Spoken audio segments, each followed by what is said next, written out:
Welcome, everyone, to the panel Ethical AI and Climate Change, Leaving No One Behind. This panel is part of the AI for People track of the 2021 AI for Climate Global Forum.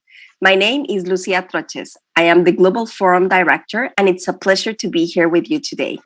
I would like to welcome our special guests, Gabriela Ramos, Clara Neppel, and Gemma Santana, who will deepen on the ethical guidelines that must be involved in all the life cycle of AI systems, taking into consideration their implications on climate and inclusion. I would like to tell you more about them.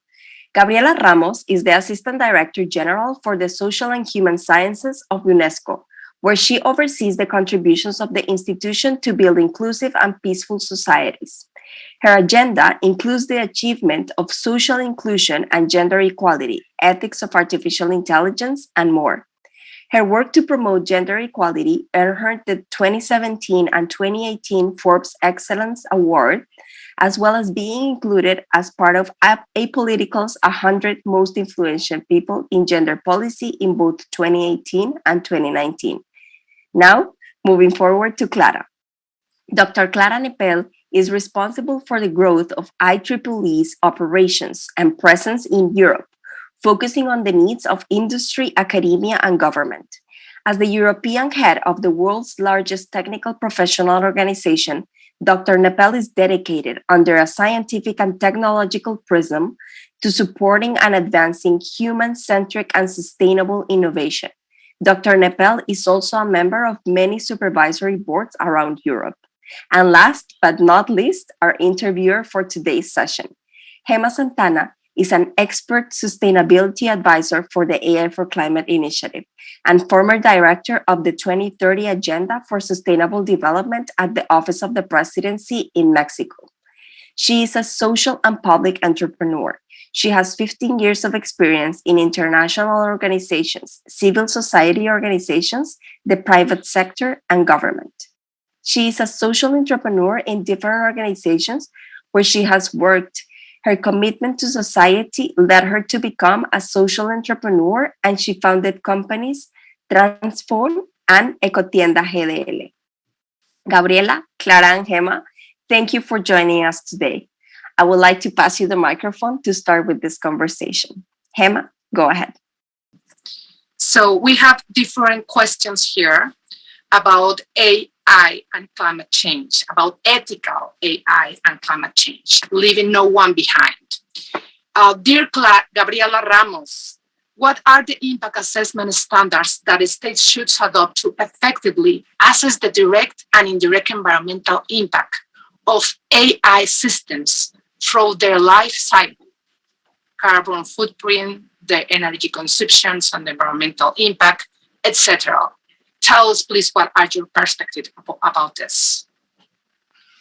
Well, this is great to be here, and thank you for the invitation. I think it's very propitious that we are talking about AI for climate in the context of the COP26 and in the context of all the efforts that countries are making to reduce their carbon footprint and actually to go for the ecological transition.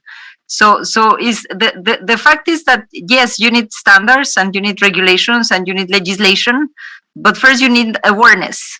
I feel that this has been lacking in the technological developments, in the sense that we have been humanity has been driven by this perception that the technologies are just flourishing in a way that is almost without any control or without any constraint.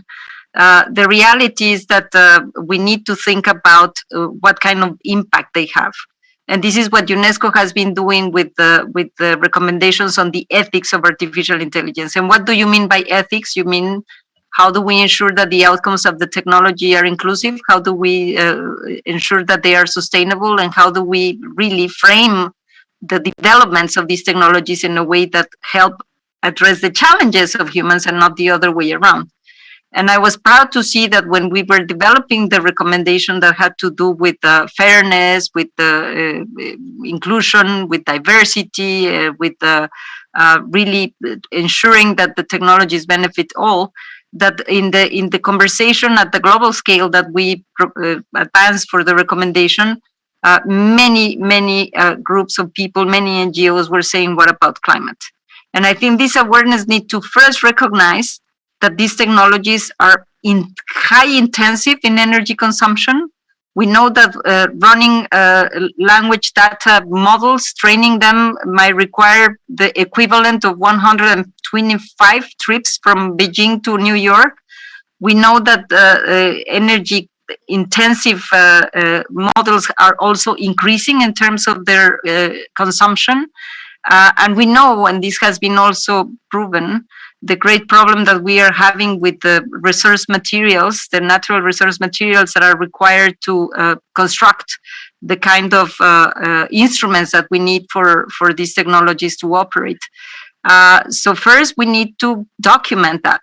We need to have very clear indications and indicators to ensure that we are aware of what is the ecological impact. And then you need to produce the kind of incentives that we have in many other markets, because the AI is a market also. It's a technology that is developed in certain markets, that we can induce that more investments in these technologies are to address the climate problems. Because we also know that AI are amazing at helping us to manage water systems, that help us to manage food systems, at looking at disaster risk management, at understanding better the geospatial information that we gather. So the whole point is first, document what is the impact, negative impact. And second, use the economic tools that we have in terms of tax incentives, of credits, or kind of use mechanisms to channel more resources to developments of the AI technologies that will help us manage the planet better. These are the issues at UNESCO. We will be, hopefully next week, we will have members agreeing on this recommendation that includes not only the human-centric, but also the planet-centric approach of ethics of artificial intelligence. And what we will be doing is developing an ethical impact assessment that will include not only the impact on people, on children, on our well-being, but also the well-being of the planet. And we invite you to keep an eye on that, because we will be calling on the expertise of many people around the world.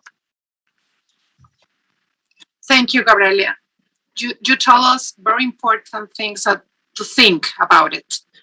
It's very important, the ethical AI, to be inclusive, to try to document indicators, ecological impact. All of these things are quite important to understand how is working AI for climate. So in order to this conversation, to this question, I would like to ask Clara, same as the first question, but with a focus on business. How can the private sector, innovators, big tech companies, and startups can implement this standardized impact assessment to assess the environmental impact of AI systems? Could you tell us, Clara? Thank you. Thank you for the question. And I also liked that your focus is on the entire AI lifecycle. I think this is very important, because there is indeed something like a green AI paradox. So as mentioned before by Gabriela, you have AI systems that promise so much to solve environmental issues, such as concerning the greenhouse gas emissions and others. But at the same time, they are increasingly sophisticated training models that require more and more energy. So of course, there are different answers to your question. There are, for instance, a technical answer to this, that you can, of course, focus on minimizing data. That's something. You can also look into how you transfer data and do so much calculation as possible locally, using special techniques such as federated learning, so that you actually bring the software to the data and not the other way around. And just as mentioned, Gabriela, these huge models which have now billions of parameters, it's not necessary to build them them all from scratch, but you can actually reuse some of them. But of course, then you can have also other problems, because maybe one model which was designed for a special context is not so best fit for another context. So there are a lot of ethical questions when we are talking, and I think this highlights also the other thing, namely that there is an interdependency of environmental and social cultural sustainability. So you have AI that have these opportunities, and basically they can start from energy. I mean, energy is one of our focus area. We were founded by Tesla and Edison some more than 100 years ago. So of course AI can help a lot on optimize and stabilize power grids, taking into account renewable energy integration, systems integration, and so on. And of course the other things as well. Even multi-drone systems, for instance, which are really controversial, that they can actually benefit the environment, because they can help, for instance, in mountainous regions, such as in Austria, where I am based, to monitor environmental impact. But of course, they have also an ethical impact. So the question is really, how can we make the industry follow certain rules and also look into these ethical questions? And my answer to that is really that we have to agree, well, as we just agreed on the principles, we have to agree also what those principles means. What does it mean to be transparent? What does it mean to be environmentally friendly? And this can be through done by consensus building. Standardization is one way of consensus building, and industry is part of the standardization committees. Standardization has also to be opened up to all the stakeholders. So it's not only us, the technical community, but we have to include more and more the stakeholders, the people who are directly or indirectly impacted by those technologies, and to come to a consensus. And of course, we also need to have then new metrics of success, just as Gabriela mentioned, which no longer take into account only the performance and maybe profit, but it also take into account the other two P's, the planet and the people as well. So what we see, because we were working on these standards already for some time, is that there is a huge interest also from industry, because industry also, so that trust is, if you want, so the oil. A lot of people say data is the oil of the new economy. I think trust is the oil of the new economy. And the way you are building trust is really through proving that you care for these matters, that you are implementing these internal things, not only say that you're doing it, but you're actually implementing it and living these standards. And I see that there is a lot of interest there. And from the economic point of view, it is really, if you care for values, you also have a better value proposition. So people will be more interested in your products and services. Thank you, Clara. Yes, we are very sure that AI and climate change are a solution. It is part of to have best practices to the private sector. And I can tell you that we have already the ESGs, maybe you know them, and they are part to metrics to have a better value of each enterprises. And exactly what you were telling us is exactly that we need to push them to do it, but because it's part of continue 10, 20, 30 more years. It's part of survive enterprises, people to be ethical. So in part of that, I would like to do the second question to Gabriela Ramos. How can respect, protection and promotion of diversity and inclusion of all people throughout the life cycle of AI and systems be sure to reduce and mitigate inequities generated by climate change? So how can respect? This is, I think, is one of the main questions. So because we can respect, we understand, but how can we do that with the mostly of the people and people who used to make the decisions? Well, I think this is framing the debate in a very smart way, because the reality is that what you're asking me is how the systemic or the systems that encapsulate the societies, the economy, the environment, the technology can be made more inclusive. So it's not just to say, oh yes, we need AI systems that are more inclusive and that deliver for people that are usually left behind, because we know that should be done. We know that these technologies are highly exclusive. We know that they are just reproducing the patterns and probably exacerbating the patterns of inequalities that we see in the real world in terms of who is developing these technologies. And we know that 80%, around 80% are developed by 5 countries or 200 firms in certain locations. We know that data, and as was mentioned by Clara, data is not shared equally. Data is gathered by certain industries that can have access to it. And therefore, these are the same groups that will be deciding how to use these technologies. And therefore, we should not be surprised that sometimes you will find developments that are addressing environmental challenges that are more of interest to certain group of countries. Firewall, or fires in Australia or in some areas in the US receive more attention to be tackled by these technologies than some of the problems that we see in Africa in terms of treating the corpse or the harvest in different ways. So the reality is that we are reproducing the inequalities that we have in the society through this mechanism. Gender, this is something that our recommendation, because the recommendation on ethics of AI of UNESCO is not only looking at the values and the principles of transparency and accountability and all these questions of what do they mean, but we're also looking at very concrete policy interventions that will help us change the incentives to produce AI that is more inclusive. And we have a chapter on gender. And this is a common knowledge that we're not even talking about people of the South and how much Latin America or Africa are really represented in the development of these technologies. We're talking about women, period, in the North and the South. And we know that only 13% of the papers that are presented, the research that is being presented in this global conference of AI where we advance the knowledge, are done by women, and the lack of representation is just huge.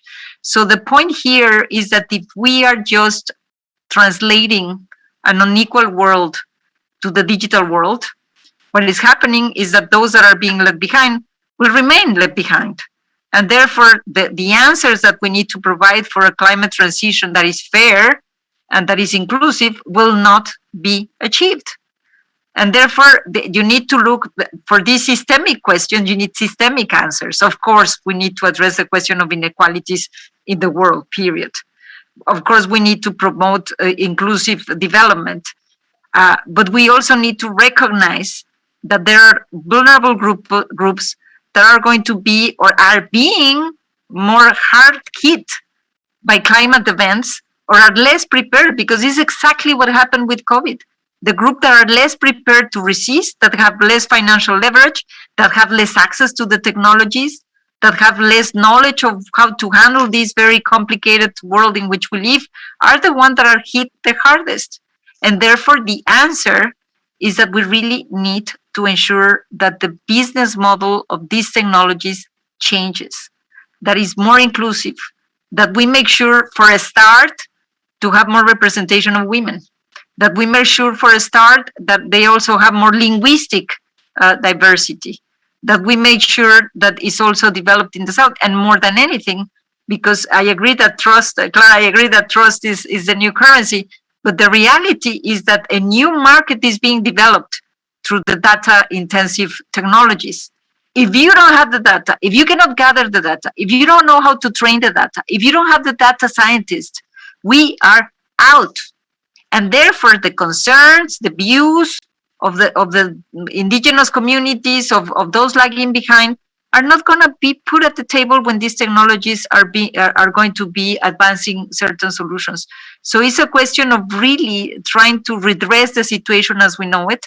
I would say that the data management and data governance need to be made completely different. We need data commons. We need to have data sources that are accessible in an open source manner, as we do in UNESCO. We're also going to release an open science recommendation.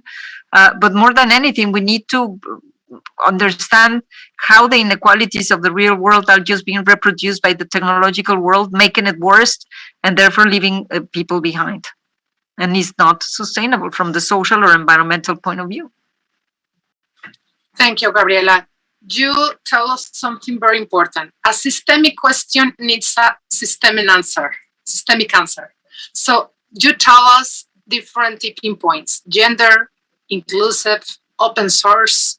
You tell us an integrity view about how to start to advance to this important answer. A systemic answer needs a systemic question needs a systemic answer. So I think it's quite important, the gender. Let me tell you something. If you give $1 to a woman, if you help her to understand technologies, to be part of these decisions of climate change, AI, you will have an answer 10 times faster than if you talk directly or if you work directly with men. We have to say it, not because we are here just women, but it's true. So because you help families, you help children. I mean, it's the systemic view needs to be part of all of us. So the next question exactly is about that, mostly about that, but it's in the other way to companies, technology companies, Clara. What is the role of tech companies in promoting diversity, inclusion, and mitigating the social ethics of climate change? What is the role of these important tech companies? So, and yes. I would like to add you another question of this is, what are they doing about gender equality in these companies? I think it's important to know deeply about this point. Yes, absolutely. And I think I would like to, of course, come back to the question and absolutely agree with Gabriela that, of course, technology is not neutral. So technology is really reflecting the values, the business models of the entities, humans, or the organizations that create them. So this is something which we have to be aware of.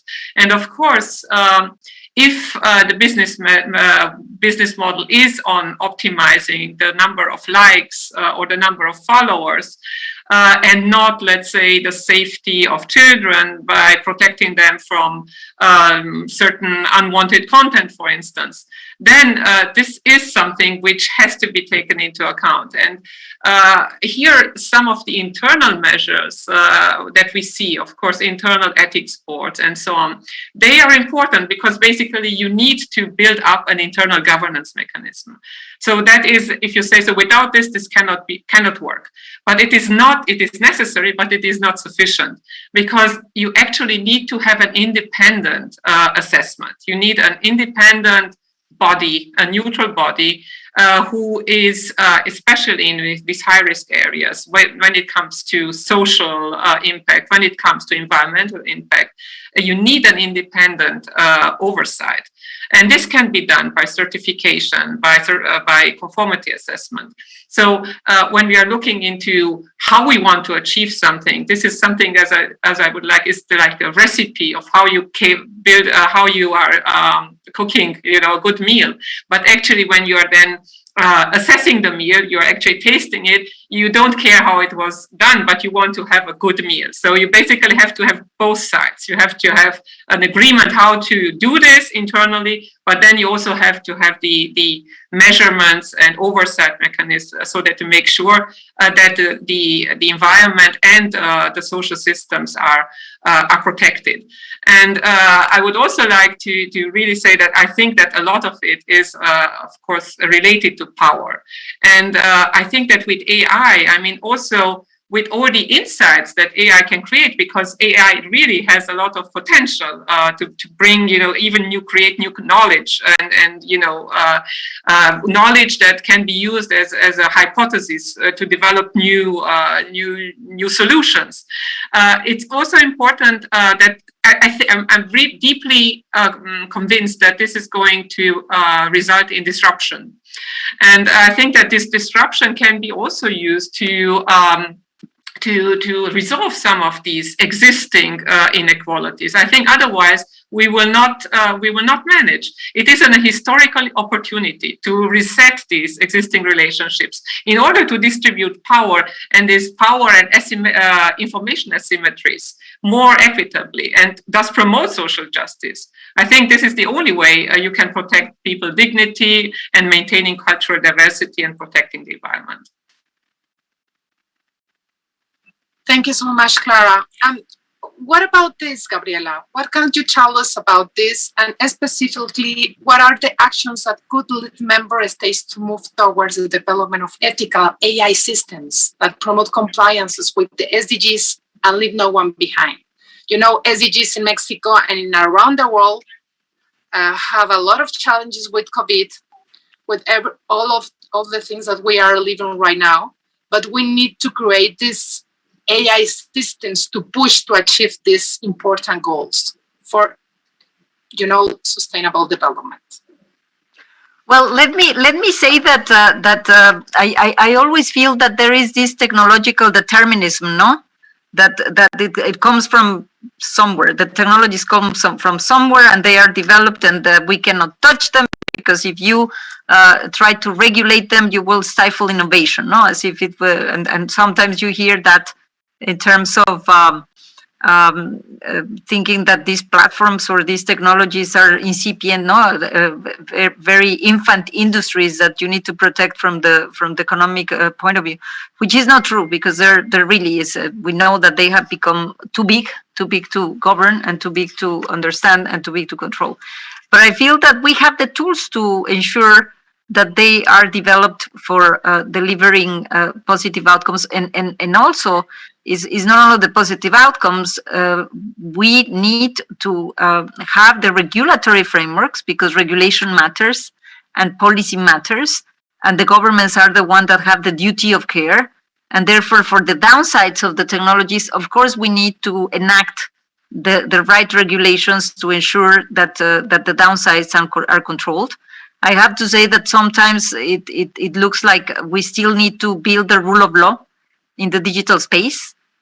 We need to ensure that the data is owned by the data subjects. We need to ensure that whenever there is harm, we have the redressal mechanisms and the transparency.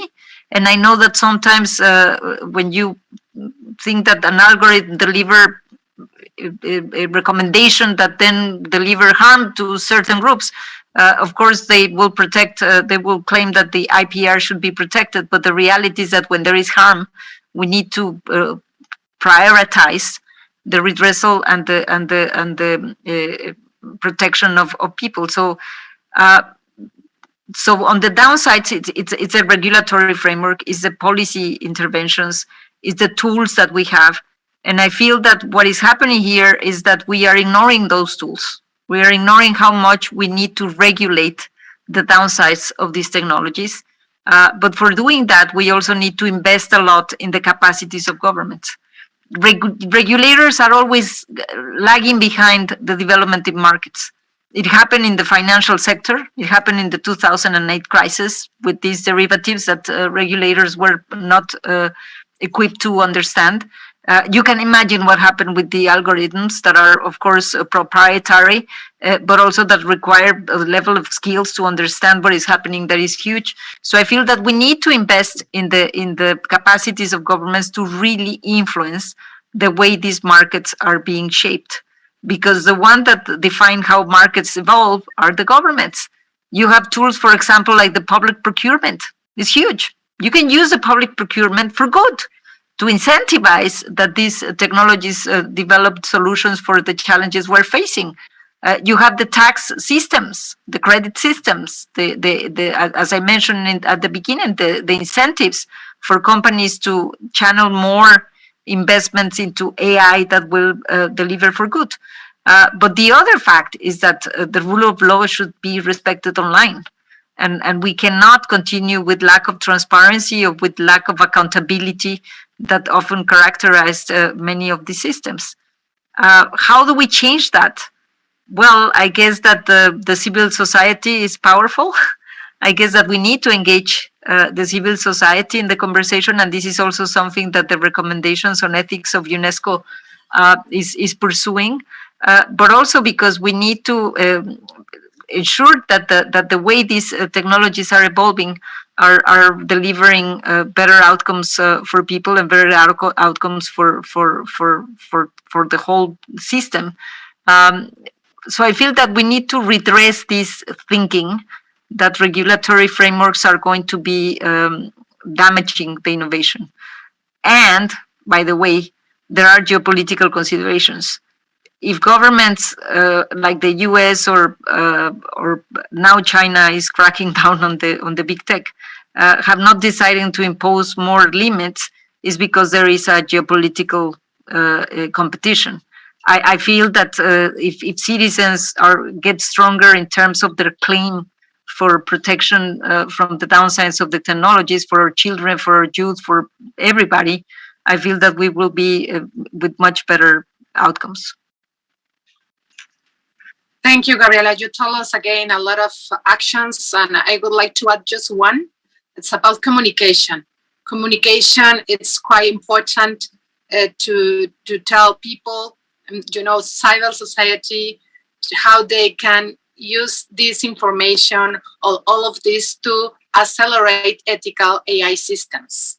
So people need to understand that AI, it's an important tool to achieve different goals, but the most important, inclusive and environmental goals, and for sure economical with different proposals. So continue with different questions in this important panel, very, very interesting panel. I would like to ask you now, Clara, now in the way of the private sector, what are the actions developers, innovators, industry leaders could let to move towards development of ethical AI? What are the actions of the private sector? What they need to do, right now, in 5 years, in 10 years, I think we have a lot of time to act about this. Yes, well, I think that the private actors, like everyone, I think I see also the public sector exactly having the same responsibility, even if not the bigger one, because it's exactly the incentivizing part that Gabriela talked about. It is really to take into account these aspects already from the design phase. So basically what is important is to take this participatory design or take into account the values and the needs of the people that are going to use the system, that are going to be impacted by the system, into account before you even design the system. So our new social technical standards, it's called IEEE 7000. I would summarize it. This is really a process which gives the developers the possibility to engage in public consultation. I think that it is also an important thing to say that there is a need to bridge the two communities, the technical community and the rest of the society, if you want. So the people that are, that are using the system, social scientists and so on, and to actually translate, the needs and to these social impacts, fundamental rights impact, environmental impacts into system requirements. This is not so straightforward. And that is basically, that can be done through standardization. You are basically telling the developers, these are the kind of things that you have to take into account, that you have to document, because this is also something that someone has to maybe look at when you are using it in another context, or if it comes to conformity assessment. So this goes down from the management level, because it has to be part of the strategy, of course, down to the developer level. And each level of the organization has to take it into account. And of course, the regulation is going to play an important role, because when it comes to red lines, that is just the society that can draw these red lines and tell us what is acceptable and what is not acceptable. And I think that the EU is now, of course, a big example in this regard. And I think that's also interesting because it's a risk-based approach, and it extends the concept of risk to the from the traditional risk assessment, which means safety and security, to also fundamental rights. And I think that even this is not enough. Because if we take into account something like environment, you need to take into account also the fact that we are all interrelated, that we all, there is this interdependency. And I think when we are looking just for the human-centered as individuals, this is not enough. We have to go into the social implications as well. So these are already some questions how to take into account, the social impacts, which goes beyond that of the individual, and maybe have an analogy to the environmental laws. We have an European Environmental Agency. There is a right, for instance, for everyone to look into these matters. There's public consultation, public decision making. I think that these kind of mechanisms are going to be very important also when it comes to AI. Thank you so much, Clara and Gabriela. You told us different views, different parts of this system about AI for climate. We need to push them. We need to achieve inclusive practices with a special focus in gender, with a special focus in investment, about not just investment about business, with social and environmental impact, and what is important tools about AI for climate. We need to invest in capacities, as Gabriela told us, because if we don't have the information, all the capacities, the regulation of this view about system, we are not going to advance. We think the ethical AI for climate is quite important to achieve our goals about climate change. So thank you very much. For me, it was a pleasure to be with you. I learned a lot, and I admire all your work, and I hope that we continue working together to help our country and different parts of the world with companies that need to compromise much more, and governments too. We have right now the COP26, and I hope all the world compromise very, very hard about climate change. Thank you so much for your important information, for your knowledge, and your vision about ethical AI for climate. Thank you so much. Thanks to you. Thank you. And thank you so much, Gemma and Clara and Gabriela. We are so excited that this conversation happened. I know that this topic is one of the most important ones, right? We were talking about on the beginning of this conversation about how ethical AI can really be the push for disruption and can really be the difference between the inequalities that are right now and the probable inequalities in the future, and how we can actually make them better. So again, thank you so much for being part of this panel. Dr. Clara, Gabriela, Gemma, thank you so much for being part of this effort. We hope to continue working together in the future as well. And to those of you who are watching us, thank you so much for joining in. It's been an amazing journey, and we couldn't be happier with the sessions of the past 2 days, finalizing with this power panel filled with women that ensure that ethical AI and the artificial intelligence actions towards climate are possible. So remember to follow us on our social media channels, visit the AI for Climate website at forclimate.ai for more information about our work, and continue watching us on the different tracks for this 2021 AI for Climate Global Forum. Thank you so much and have a great night. Thank you. Thank you.